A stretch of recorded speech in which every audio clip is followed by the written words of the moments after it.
नमस्कार दोस्तों, कैसे हो। उम्मीद करता हूँ आप सब अच्छे होंगे। दोस्तों, इस वीडियो में UP triple S C PET SSC GD and जितने भी मोस्ट इम्पॉर्टेंट क्वेश्चन जो एग्जाम्स में आते हैं वो सभी उसके बेस्ड पेपर लेके आए हैं आपके लिए।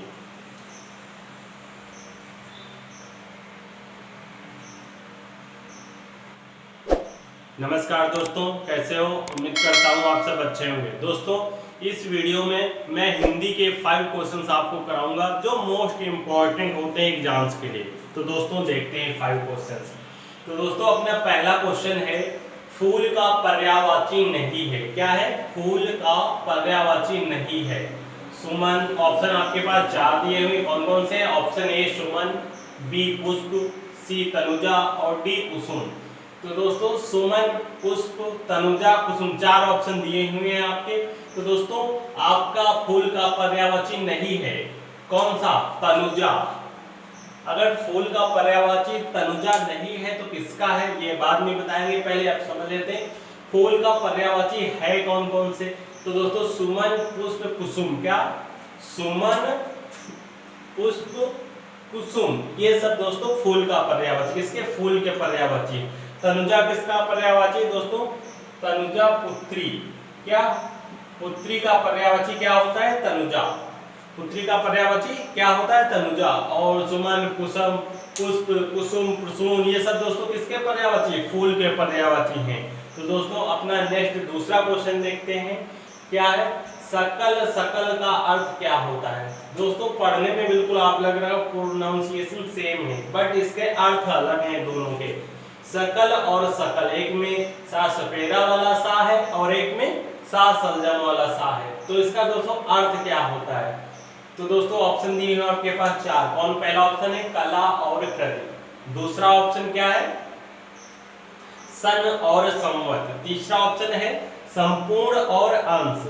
और चौथा ऑप्शन क्या है? सबल और निर्बल। क्या? चौथा ऑप्शन है डी, सबल और निर्बल। तो दोस्तों सकल और सकल का अर्थ क्या होता है? दोस्तों एक सकल का अर्थ होता है संपूर्ण और सकल का अर्थ होता है अंश, या संपूर्ण मतलब सारा, सारा, अंश मतलब भाग या टुकड़ा। ये सब किसके पर्यायवाची? सात सलजम वाले सकल के अर्थ होता है। और सकल का मतलब संपूर्ण या सारा होता है। तो दोस्तों आपका राइट आंसर कौन सा है? राइट आंसर सी होगा। क्या? राइट आंसर सी होगा। क्यों? क्योंकि शकल का अर्थ संपूर्ण या सारा और दूसरे संजम वाले शकल का अर्थ होता है अंश या भाग या टुकड़ा। तो दोस्तों क्वेश्चन नंबर 3 देखते हैं। दोस्तों राज्यपाल में कौन सा संज्ञा है?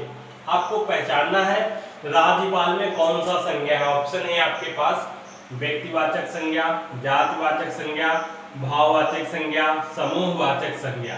तो दोस्तों राज्यपाल क्या है? पद है।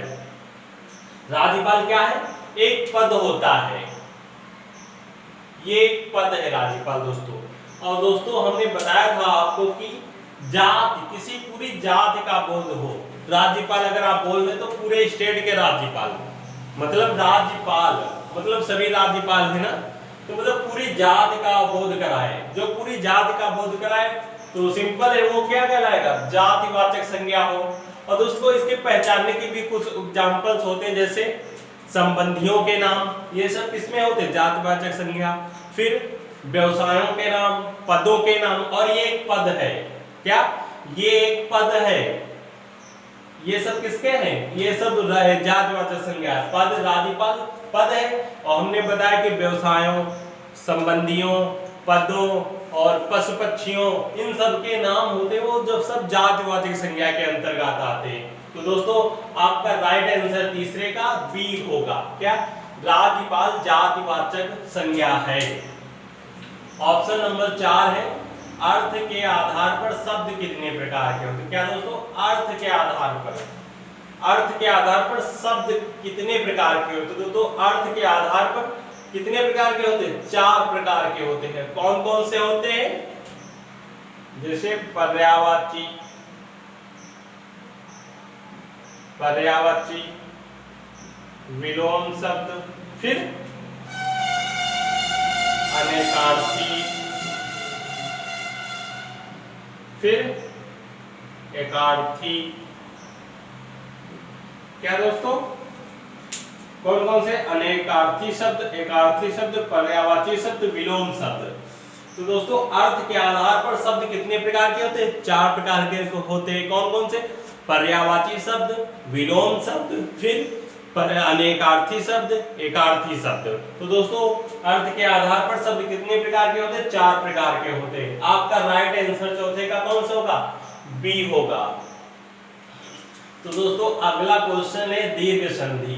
दोस्तों ये सभी मोस्ट इंपॉर्टेंट क्वेश्चन हैं। दोस्तों अगला क्वेश्चन है आपका, एक संधि तो आनी ही, हर एग्जाम में, कोई भी एग्जाम होता है अगर हिंदी का हो तुम्हें संधि तो जरूर आती, कंपलसरी है, समझ लो ये संधियां। तो दोस्तों दीर्घ संधि है। दोस्तों 4 ऑप्शन दिए हैं, उसमें आपको दीर्घ संधि सिलेक्ट करना है। तो दोस्तों हमने आपको बताया था कि देखते ही पहचान लो दीर्घ संधि है, गुण संधि है, वृद्धि संधि, कौन सी संधि है। तो दोस्तों हम देखते हैं दीर्घ संधि कौन सी? एकेक, मतेक, जलोद और विद्यालय। तो हमने बताया था दीर्घ संधि की, आपको एक बताई थी क्या? क्वालिफिकेशन बताई थी, क्वालिटीज बताई थी। क्या होती है क्वालिफिकेशन? कहीं भी सेंटर में आपको बड़ा आ, बड़ी ई, बड़ा ऊ देखते ही मिल जाए, देख लो तुरंत कह दो कौन सी संधि है? दीर्घ संधि है। समझ रहे हो मेरी बात को? ये रूल है, ये ट्रिक है। सेंटर में कहीं भी आपको बड़ा आ, बड़ी ई, बड़ा ऊ नजर आए तो आप देखते ही टिक करो कि दीर्घ संधि होगा। तो दोस्तों इसमें देखते हैं बड़ा आ है कहीं पे, बड़ा आ, बड़ा आ भी सेंटर में, बड़ा आ है तो बड़ा ओ है, और ये यहाँ पे बड़ा आ है। तो दोस्तों ये क्या है? यहाँ पे बड़ा आ है, ये यहाँ पे निकलेगा ना, इसलिए क्या है? दीर्घ संधि है। दीर्घ संधि कौन सी ये संधि है? दीर्घ संधि। आपका राइट आंसर कौन सा होगा? डी होगा। अब दोस्तों फिर ये दीर्घ संधि हो गया, तो ये कौन सी संधियां हैं? तो दोस्तों बताते हैं आपको। हमने एक ट्रिक बताई थी आपको वृद्धि संधि। क्या? आपको कहीं भी बड़े ए और बड़ा ओ सेंटर में दिख जाए, क्या? बड़ा ए और बड़ा ओ, वृद्धि मतलब बूढ़ा, वृद्धि मतलब बूढ़ा। अगर यहाँ पे होता गुण संधि तो छोटा ए होता, छोटा ओ होता, और वृद्धि मतलब बूढ़ा, मतलब बड़े ए बड़ा ओ नजर आ जाए, तुरंत देखते ही ठीक कर दो कि क्या? वृद्धि संधि होगी। तो दोस्तों देखते हैं, अब इसमें आप देख लो बड़ा ए है, बड़ा ए है, डबल मात्रा लगी है, इसमें भी डबल मात्रा लगी है, और इसमें ये क्या? ओ है, ये बड़ा ओ है। तो यहाँ पे तीनों क्या है? ये तीनों दोस्तों कौन सी होंगी? वृद्धि संधि हैं, वृद्धि संधि हैं। तो दोस्तों हमें लगता है ये 5 क्वेश्चन आपको समझ में आ गए हैं।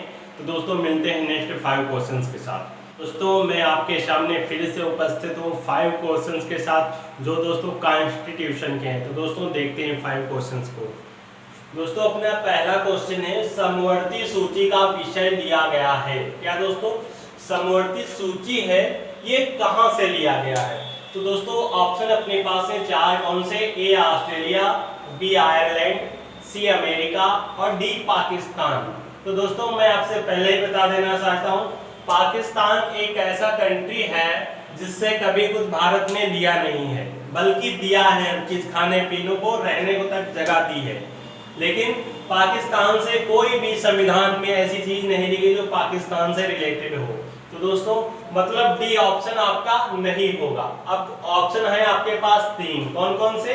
Australia, Ireland, C America. तो दोस्तों ऑस्ट्रेलिया है, अमेरिका है, आयरलैंड है, कौन सा ऑप्शन होगा? तो दोस्तों समवर्ती सूची का विषय ऑस्ट्रेलिया से लिया गया है। कहां से?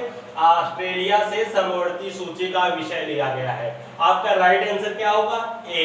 तो दोस्तों आयरलैंड से क्या लिया गया? आयरलैंड से दोस्तों नीति निर्देशक सिद्धांत लिए गए हैं। ठीक है दोस्तों, क्या आयरलैंड से लिया गया नीति निर्देशक सिद्धांत, और ऑस्ट्रेलिया से समवर्ती सूची का विषय ऑस्ट्रेलिया से लिया गया है, और राइट आंसर आपका ए है। तो दोस्तों अब अगले क्वेश्चन देखते हैं। क्या 92वें संशोधन में कितनी भाषाएं जोड़ी गई थी? क्या दोस्तों 92 जो संशोधन हुआ था उसमें कितनी भाषाएं, कितनी लैंग्वेज ऐड की गई थी? दोस्तों आपके पास ऑप्शन है 6, 5, 4, 3। तो दोस्तों 92वें संशोधन में कितनी भाषाएं जोड़ी गई थी? 4। अब कौन कौन सी थी दोस्तों? तो दोस्तों इसकी एक ट्रिक है, क्या? ओडोसन में, क्या? ओडोसन में। तो ओ से हो गया दोस्तों ओडो, एक लैंग्वेज होती है। फिर डो से ओ से ओडो और डो से डोंगरी। फिर क्या? सन से संथाली और मैं से मैथिली, मैं से मैथिली। दोस्तों 92 जो संशोधन हुआ था उसमें 4 भाषाएं जोड़ी गई थी। कौन कौन सी?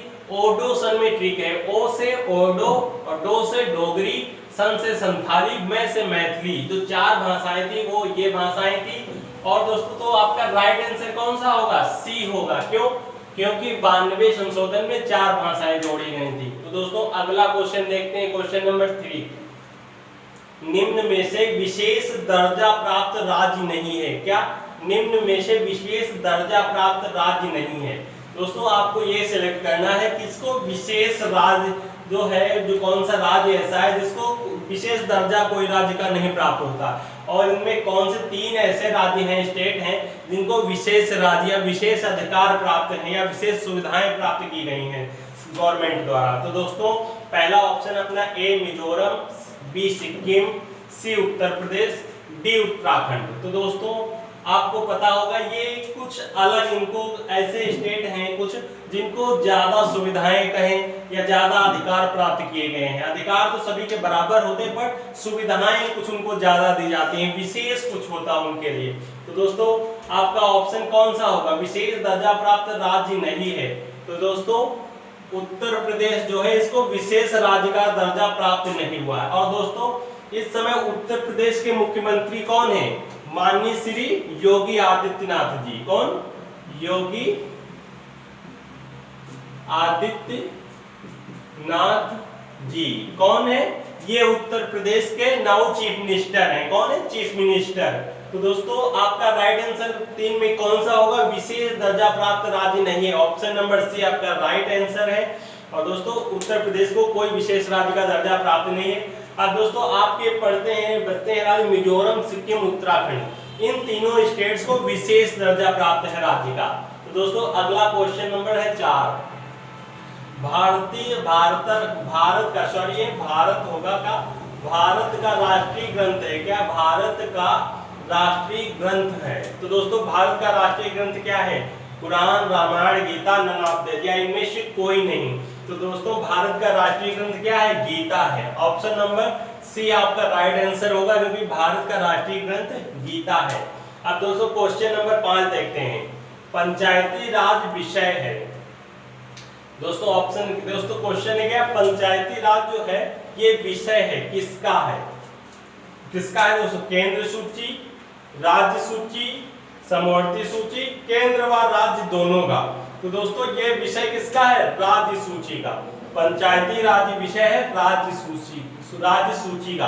तो दोस्तों आपका राइट आंसर क्या होगा? बी। अब दोस्तों ये पंचायती राज सूची है क्या? दोस्तों ये 11वीं अनुसूची में, कौन सी अनुसूची में पड़ता है? 11वीं अनुसूची में। ये जो अनुसूची, ये पंचायती राज विषय है दोस्तों, ये 11वीं अनुसूची में पड़ता है। और दोस्तों ये सबसे पहले शुरू कहां हुआ था? तो दोस्तों ये सबसे पहले कहां? राजस्थान के नागौर से शुरू हुआ था। और दोस्तों इसके समिति के अध्यक्ष कौन थे? किस समिति के आधार पर यह शुरू किया है? तो दोस्तों ये बलवंत राय मेहता। क्या? बलवंत राय मेहता समिति के आधार पर। दोस्तों 11वीं अनुसूची पंचायती राज विषय है 11वीं अनुसूची का। और ये कहां सबसे पहले कहां शुरू हुआ था? तो राजस्थान के नागौर से। और इस समिति किस समिति के आधार पर शुरू किया था? तो ये बलवंत राय मेहता समिति के आधार पर शुरू किया गया था। अब दोस्तों ये प्रतिनिधित्व काहे का करता है? ये दोस्तों पंचायती राज जो है ये प्रतिनिधित्व काहे का करता है, सपोर्ट काहे का करता है? तो दोस्तों ये ग्राम सेवक का काहे का सपोर्ट करता है, प्रतिनिधित्व करता है, ग्राम सेवक का। अब दोस्तों ये चुनाव की, अब पंचायती राज जो है दोस्तों, इसकी चुनाव की जिम्मेवारी किसकी होती है? तो दोस्तों ये किसकी होती है? राज्य सरकार की। जब ये राज्य सूची का विषय है तो राज्य सरकार की होगी, राज्य सरकार।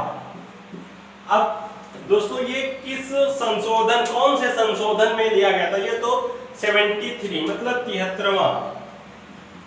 73वां संशोधन।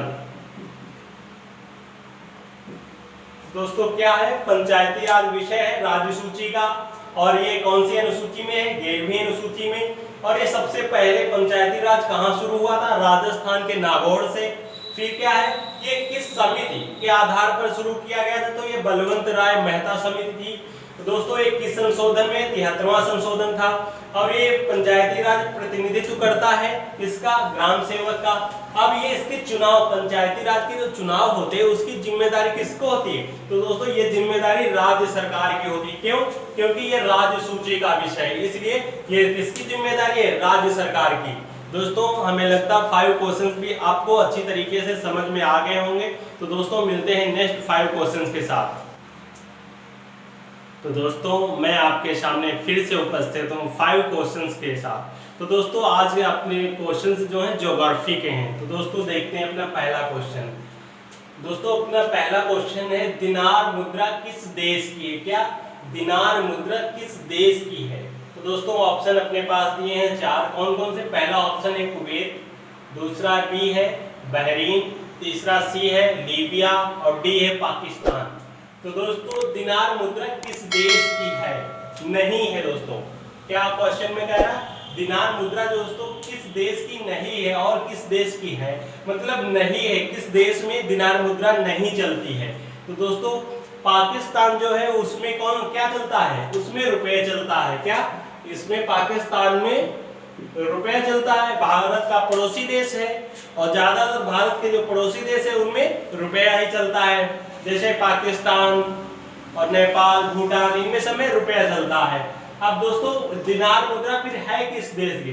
तो दोस्तों कुवैत, बहरीन और लीबिया, इन तीनों देश की मुद्रा क्या है?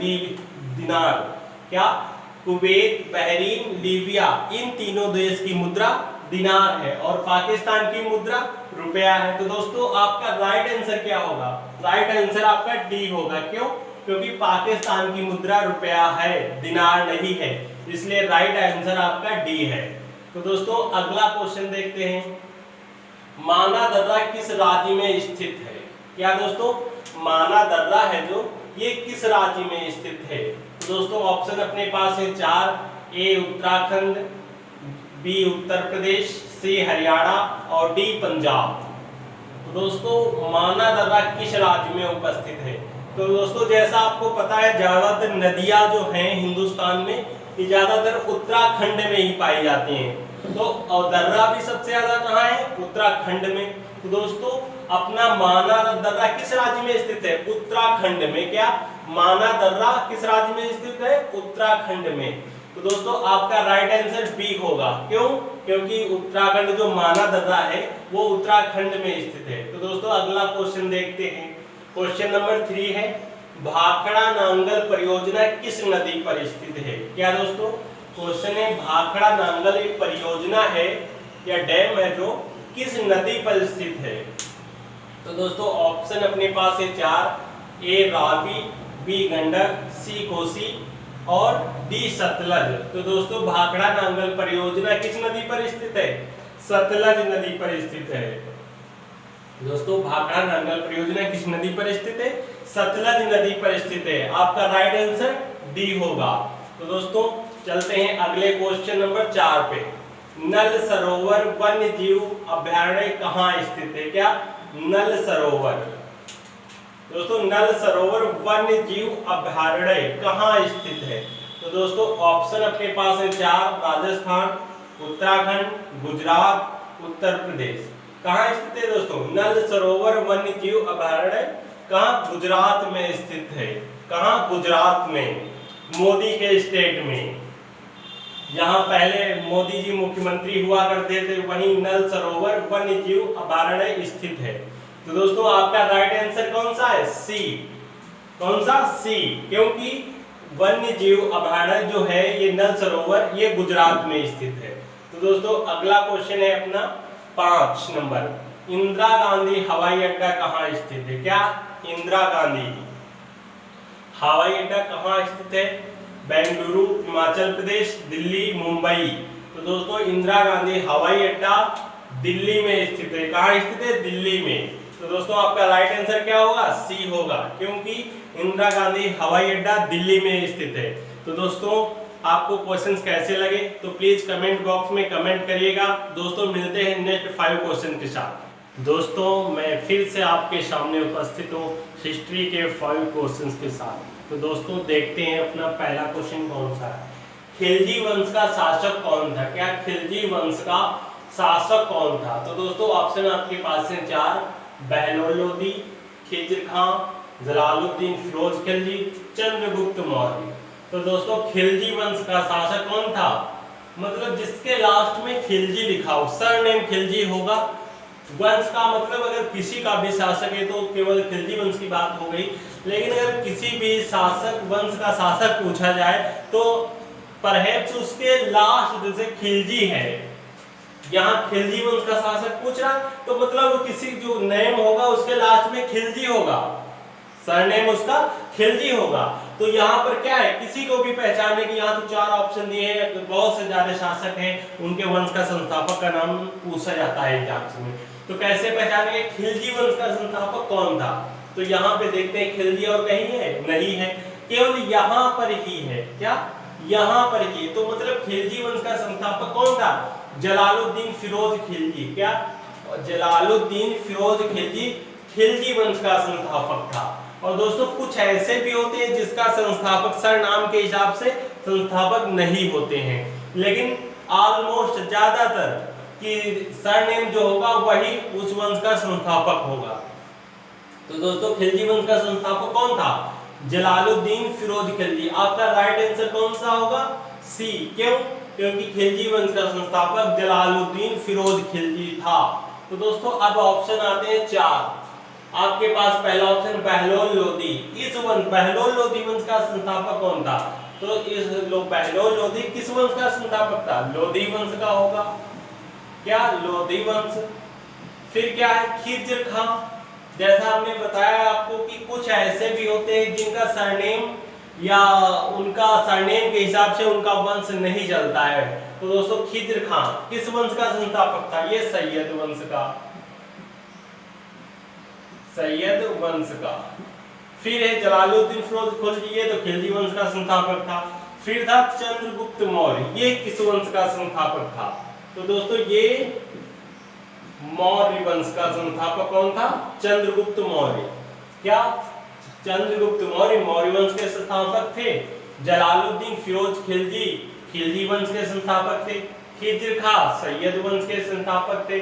और बहलोल लोदी ये किस वंश के संस्थापक थे? लोदी वंश के संस्थापक थे।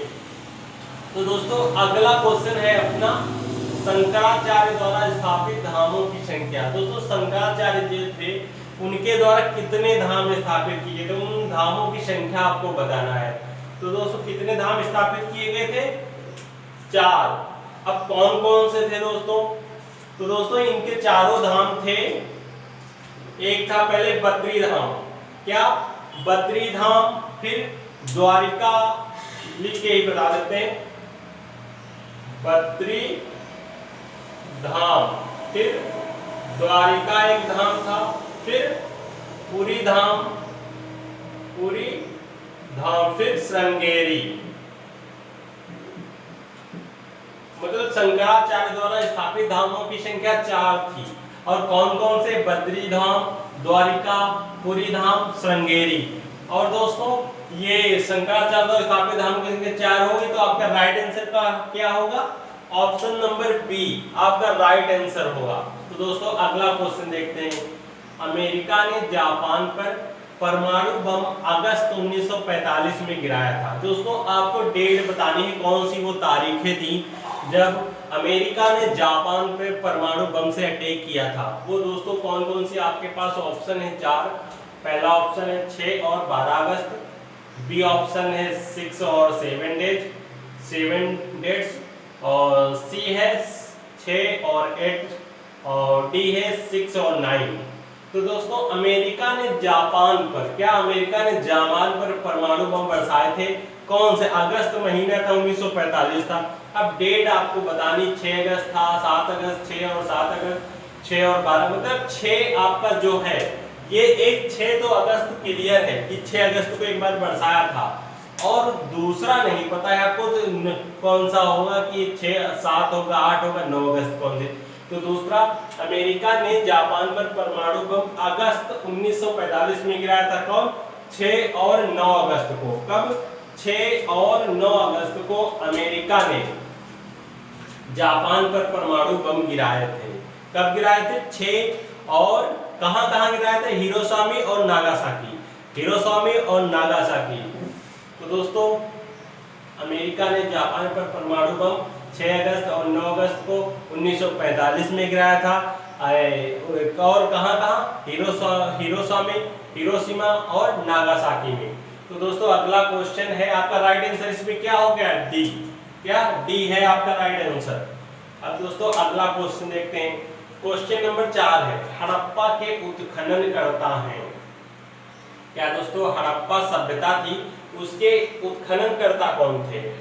तो दोस्तों Dayaram Sahni, Ranganath Rao, Rakhaldas Banerjee, none of there, या इनमें से कोई नहीं। तो दोस्तों हड़प्पा सभ्यता के उत्खननकर्ता कौन थे? दयाराम साहनी थे। अब दोस्तों ये हड़प्पा पड़ता कहाँ है? दोस्तों ये पाकिस्तान में पड़ता है। क्या? पाकिस्तान, जानी दुश्मन देश में पड़ता है अपने। कौन सा दुश्मन? जानी दुश्मन। तो दोस्तों हड़प्पा कहाँ पड़ता है? पाकिस्तान में पड़ता है। और ये इसके उत्खननकर्ता कौन थे? दयाराम साहनी। अब ये किस नदी के नजदीक है? तो दोस्तों ये रावी नदी के नजदीक है। कौन सी? रावी। अब दोस्तों रावी नदी के नजदीक है ना, तो दोस्तों इसकी उत्खनन कब हुआ था? इसमें दोस्तों उत्खनन ये 1921 में हुआ था। क्या? दयाराम साहनी ने इसकी उत्खनन खुदाई 1921 में की थी। और हड़प्पा है कहाँ इस टाइम पे? पाकिस्तान में पड़ता है। और इस किस नदी के पास? रावी नदी के पास। तो दोस्तों आपका राइट आंसर कौन सा है? ए है। चौथे का राइट आंसर ए है। अब दोस्तों अगला क्वेश्चन है, अंतरराष्ट्रीय योग दिवस मनाया जाता है। दोस्तों अभी 21 जून को मनाया गया था, शायद आप सभी को याद भी होगा, और जोर शोर से पूरे विश्व में अंतरराष्ट्रीय, राष्ट्रीय नहीं बल्कि अंतरराष्ट्रीय है। तो दोस्तों अंतरराष्ट्रीय योग दिवस मनाया जाता है कब? 5 जून, 20 जून, 21 जून, 22 जून, 21 जून को। क्या? अंतरराष्ट्रीय योग दिवस 21 जून को मनाया जाता है। तो दोस्तों आपका राइट आंसर सी है, क्योंकि अंतरराष्ट्रीय योग दिवस 21 जून को मनाया जाता है। तो दोस्तों आपको क्वेश्चंस कैसे लगे, समझ में आए या नहीं आए, प्लीज कमेंट बॉक्स में कमेंट करिए, और वीडियो को शेयर करना ना भूलें। और मिलते हैं अभी नेक्स्ट 5 क्वेश्चंस के साथ। तो दोस्तों मैं आपके सामने फिर से उपस्थित हूँ इंग्लिश के 5 क्वेश्चन के साथ। दोस्तों हम देखते हैं 5 क्वेश्चंस कैसे हैं। तो दोस्तों अपना पहला क्वेश्चन है, choose the IC synonyms words. क्या? इसका सिनोनिम्स मतलब पर्यायवाची। क्या? पर्यायवाची या समानार्थी कहते हैं। एक शब्द हो उसके समानार्थी समान शब्द ढूंढने हैं, हमें देखना है। इनमें 4 ऑप्शन दिए, इसमें कौन सा है। और आईसी मतलब होता है ठंडा या बहुत ठंडा कह सकते हो आप, बहुत ठंडा। ठीक है दोस्तों। क्या? Choose the IC synonyms word. तो आईसी का इसमें दोस्तों ठंडा ढूंढना है, मतलब समानार्थी जो आईसी बिल्कुल सेम होगा वैसा आपको देखना है 4 ऑप्शंस में। पहला ऑप्शन है A boiling, B hot, C warm और डी कोल्ड। तो दोस्तों बॉइलिंग का मतलब होता है क्या? इसका अपोजिट है बिल्कुल। अब बॉइलिंग मतलब उबलता हुआ, अगर उबल रहा है तो मतलब गर्म होगा। फिर हॉट है, हॉट मतलब गर्म होता है। ठीक है दोस्तों। और बॉइलिंग में उबलता हुआ मतलब ये भी गर्म ही हो गया, इसका सेम तो हुआ नहीं आईसी का। फिर वार्म, वार्म का मतलब भी दोस्तों गर्म ही होता है। क्या वार्म का मतलब ही गर्म ही होता है दोस्तों। एक वार्म है, एक होता है वार्न। ये वार्न होता है चेतावनी, और लेकिन वार्म माने क्या होता है, गर्म होता है। केवल एन और इसमें एम का डिफरेंट होता है वार्म और वार्न में। तो दोस्तों इसमें डिफरेंट आपको समझ लेना है। और दोस्तों वार्म मतलब गर्म, तो मतलब ये भी इसका सिनोनिम्स नहीं हुआ। फिर है कोल्ड, कोल्ड मतलब ठंडा, तो इसका असल में या बहुत ठंडा, ठंडा या बहुत ठंडा, तो इसका मतलब डी। आपका राइट आंसर कौन सा होगा, डी होगा। क्यों होगा, क्योंकि आइसी माने भी ठंडा होता है और कोल्ड माने भी ठंडा होता है। और आपको सिनोनिम्स मतलब पर्यायवाची होता है, मतलब समानार्थी शब्द देखना था इसमें, तो आपका राइट आंसर डी होगा। तो दोस्तों आपको ये चारों ऑप्शन समझ में आ गए। अब दोस्तों अगला क्वेश्चन नंबर 2 देखते हैं। Choose the latest antonyms word. अब दोस्तों लेटेस्ट आपको चुनना है, ऑप्शंस दिए हैं 4 आपके पास, ए मॉडर्न, बी रिसेंट और सी एंशिएंट और डी करंट। उसमें आपको चूज द लेटेस्ट एंटोनिम्स मतलब विलोम शब्द, आपने हिंदी में पढ़ा होगा विलोम शब्द, विलोम, तो इसका विलोम ढूंढना है आपको। इसका लेटेस्ट का, लेटेस्ट मतलब क्या होता है, आधुनिक, या जैसे कहते हैं up to date, up to date मतलब लेटेस्ट। ये सब क्या होते हैं, ये सिनोनिम्स होते हैं, लेकिन इसका हमें विलोम शब्द ढूंढना है। क्या होगा इसका अपोजिट एंटोनिम्स। तो दोस्तों मॉडर्न माने आपको पता ही होगा क्या होता है, आधुनिक। आधुनिक मतलब क्या, ये भी लेटेस्ट हो गया, वर्तमान हो गया। रीसेंट मतलब अभी, रीसेंट कुछ टाइम पहले या अभी कह सकते हैं, ये भी क्या हुआ, इसका एंटोनिम्स तो नहीं होगा लेटेस्ट का। फिर क्या रिसेंट माने, ये भी नहीं, रिसेंट मतलब तुरंत कह सकते हो आप, या वर्तमान। रिसेंट मतलब हुआ हो जो। एंशिएंट माने क्या होता है, पुराना। एंशिएंट माने होता है पुराना।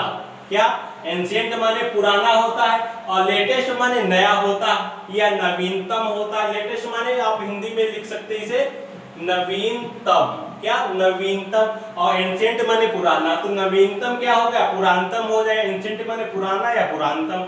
तो दोस्तों आपका राइट आंसर क्या होगा, सी होगा। क्यों, क्योंकि लेटेस्ट का एंटोनिम्स एंशिएंट होगा। तो दोस्तों अगला डी है करंट। डी मतलब वर्तमान कह सकते हैं आप। करंट, करंट टाइम क्या है, what is your current time in your watch. तो दोस्तों करंट मतलब क्या हो गया, वर्तमान हो गया।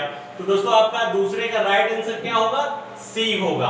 अब दोस्तों क्वेश्चन नंबर 3 देखते हैं। आपको ये दोनों क्वेश्चन समझ में आ गए विद ऑप्शन के साथ। अब हम देखते हैं क्वेश्चन नंबर 3। इसमें फिल इन दी ब्लैंक्स करनी है। क्या, फिल इन दी ब्लैंक्स। ये 4 ऑप्शन दिए हुए हैं, वेयर, आर, एम, इज। तो दोस्तों क्या इसमें आपको फिल इन दी ब्लैंक्स करनी है। क्या इसमें फिल होगा, तो क्वेश्चन पढ़ते हैं। क्या, Ram fill in the blanks going to school. अब ये जो फिल ऑप्शन दिया हुआ है, इसकी जगह पे कौन, वर होगा या आर होगा, एम होगा, इज होगा। राम इज, राम सिंगुलर है, सिंगुलर है राम ना, तो सिंगुलर के साथ क्या लगता है, इज लगेगा, एम लगेगा, आर लगेगा, वर लगेगा। वर तो लग नहीं सकता, क्यों, आर भी नहीं लग सकता। क्यों, क्योंकि ये दोस्तों बहुवचन है। क्या, बहुवचन। अगर यू होता यहाँ पे, क्या ये प्लूरल हो गया ना, ये राम है सिंगुलर, और प्लूरल के साथ क्या, प्लूरल के साथ लगता है क्या, वर, और वर हो गया, और आपका आर हो गया। ये किसके साथ यूज होते हैं, ये प्लूरल के साथ यूज होते हैं। अब आई के साथ हमेशा क्या, आई के साथ सदैव एम का यूज होता है। क्या, आई के साथ सदैव एम का यूज होता है, और यहाँ पे है राम, इसका मतलब एम का भी यूज यहाँ नहीं होगा। अब बचा आपके पास इज। क्या, इज बचा। अब राम इज सिंगुलर है, तो सिंगुलर के साथ इज का प्रयोग होगा, मतलब Ram is going to school. समझ रहे हो क्या हम कहना चाहते हैं, मतलब वर, आर, एम का प्रयोग नहीं। एम का सदैव प्रयोग काहे के साथ होता है, आई के साथ होता है, और वर, आर जो है इसका प्रयोग बहुवचन के साथ होता है। प्लूरल, सिंगुलर प्लूरल आपने पढ़ा होगा, तो सिंगुलर राम है, इसका मतलब सिंगुलर होगा। तो यहाँ पे क्या होगा, यहाँ Ram is going to school. तो दोस्तों ये भी ऑप्शन आपके इसमें राइट आंसर क्या है, डी है। क्यों, क्योंकि Ram is going to school, is singular के साथ, राम के साथ इज यूज हो रहा है, इसलिए आपका राइट आंसर डी है। दोस्तों अगला क्वेश्चन नंबर 4 है। ये 4 और 5 क्वेश्चन में आपको करेक्ट करना है कौन सा फर्स्ट, सेकंड, थर्ड, फोर्थ में कौन सा राइट ऑप्शन होगा, कौन सा मिसबिहेव या इनकरेक्ट वर्ड है। अगर कोई भी नो एरर, कोई एरर नहीं हो तो डी ऑप्शन सेलेक्ट करेंगे, नंबर 4 सेलेक्ट करेंगे। अगर इसमें कोई ऑप्शन में फॉल्ट है तो इसको नंबर 3 को, अगर इसमें फॉल्ट है तो 2 को, अगर इसमें फॉल्ट है तो ए को सेलेक्ट करेंगे। ऐसा ही सेम प्रोसेस इसमें भी है। तो दोस्तों पहला क्वेश्चन पढ़ते हैं।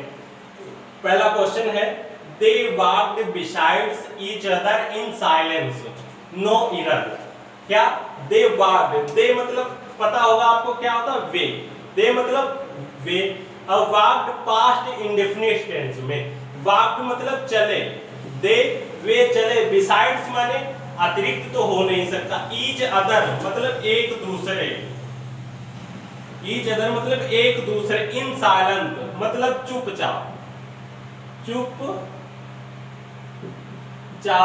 से, क्या इन साइलेंट चुपचाप से।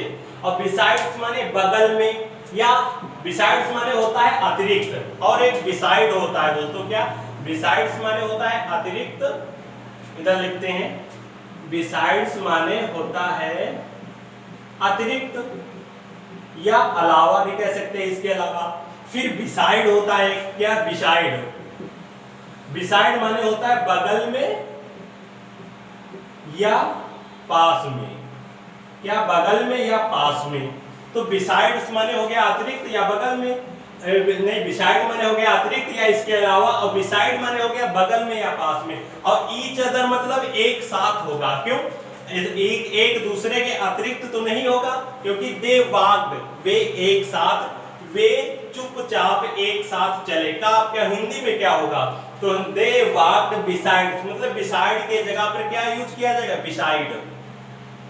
आपका इनकरेक्ट आंसर कौन सा होगा, कौन सा था, ए ही होगा। क्यों, क्योंकि इसमें बिसाइड्स की जगह पे बिसाइड का प्रयोग होगा, क्या बिसाइड्स की जगह पे बिसाइड का प्रयोग होगा। यहाँ से अगर एस नहीं होता तो सही होता, बट यहाँ पे एस का यूज हुआ है, इसीलिए यहाँ पे बिसाइड का प्रयोग होगा। ठीक है दोस्तों, तो इसमें आपका राइट आंसर क्या होगा, फर्स्ट होगा। क्यों, अब दोस्तों इसका हिंदी अनुवाद भी समझ लेते, क्या चुपचाप वे चले एक दूसरे के साथ, क्या या बगल में चले, अतिरिक्त तो नहीं हो सकता है ना, इसलिए बिसाइड का प्रयोग होगा। तो दोस्तों ये भी क्वेश्चन आपको समझ में आ गया होगा। अब दोस्तों अगला क्वेश्चन देख लेते हैं। क्या दोस्तों किसी भी क्वेश्चन का आंसर जो है उसके क्वेश्चन से ही समझने से निकलता है। इंग्लिश हो जाए, कोई भी आप सब्जेक्ट ले सकते हो, तो वैसा इंग्लिश भी है। तो दोस्तों अगला क्वेश्चन है his relation to Kalpana is good. तो दोस्तों पॉइंट टू पॉइंट अगर आपको अर्थ निकालना आता है तो तुरंत आप पता चल जाएगा कि कौन से ऑप्शन में आपका एरर है कि नहीं एरर है। तो दोस्तों हिज रिलेशन मतलब उनके संबंध, उनके संबंध टू कल्पना। अब टू का दोस्तों प्रयोग कब होता है, हम यहाँ भी हमने ये देखा है, Ram is going to school, Ram school को, क्या स्कूल को, और Kalpana his relation to Kalpana, Kalpana को थोड़ी ना ही होगा, उनके संबंध कल्पना को तो होगा नहीं, अब से होगा।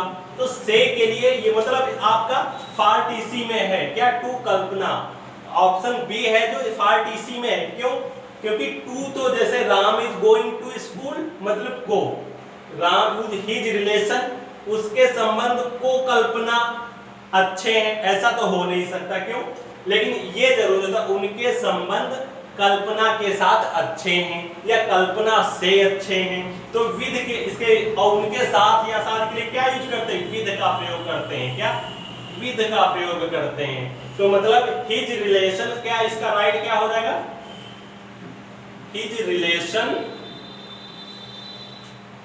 With Kalpana, Kalpana is good, मतलब his relation with Kalpana is good, to की जगह पे विद का प्रयोग होगा और राइट आंसर आपका बी होगा। इज गुड मतलब है और गुड मतलब अच्छे, मतलब उनके संबंध कल्पना के साथ अच्छे हैं। आपका हिंदी में अनुवाद हम बता रहे हैं दोस्तों, वैसे इतना इसमें जरूरी नहीं होता, बट आपको हम बेसिक से बता रहे हैं, पॉइंट टू पॉइंट, हर पॉइंट का आपका अर्थ मीनिंग से बता रहे हैं। तो दोस्तों his relation with Kalpana is good, उनके संबंध कल्पना के साथ अच्छे हैं। दोस्तों हमें लगता है ये 5 क्वेश्चंस आपको विद ऑप्शन के साथ समझ में आ गए होंगे। तो दोस्तों मिलते हैं नेक्स्ट वीडियो में, और दोस्तों वीडियो को शेयर ज्यादा से ज्यादा करें, जिससे मैं आपके लिए और अच्छे से कंटेंट क्वेश्चन